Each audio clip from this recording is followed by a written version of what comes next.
In a powerful display of solidarity, James Phipps, a 75-year-old civil rights activist, is determined to join the No Kings protests, despite his recent health challenges.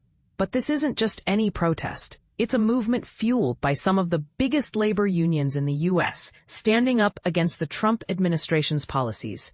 And here's the kicker. They're calling out the very concept of kingship in a democracy.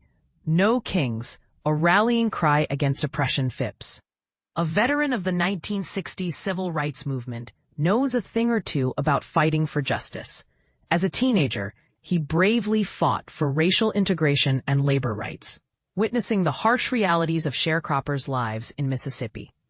These experiences left an indelible mark, especially the lack of medical care for those who toiled in the fields. Fast forward to today, and Phipps, now a member of SEIU Local 73, is grateful for his health insurance, a privilege many Americans are at risk of losing.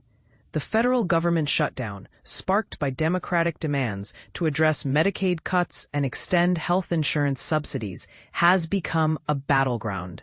While Trump and his allies label the protests as Hate America rallies, the labor unions see it differently. They argue that the protests are a response to Trump's abuses of power and his failure to address rising costs of living.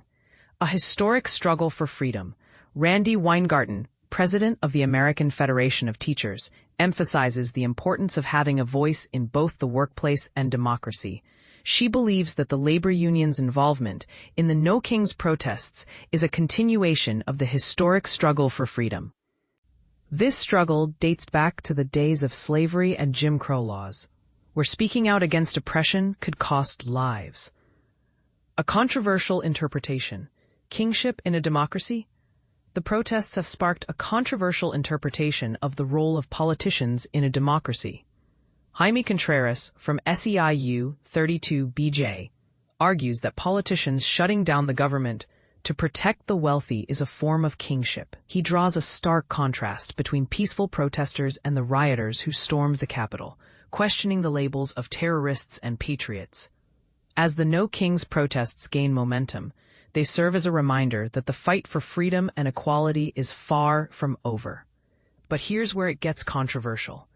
Are these protests a justified response to political inaction, or a threat to the stability of a democracy? The debate rages on, leaving many to wonder, who gets to decide what's best for the people in a nation built on the promise of freedom and justice for all?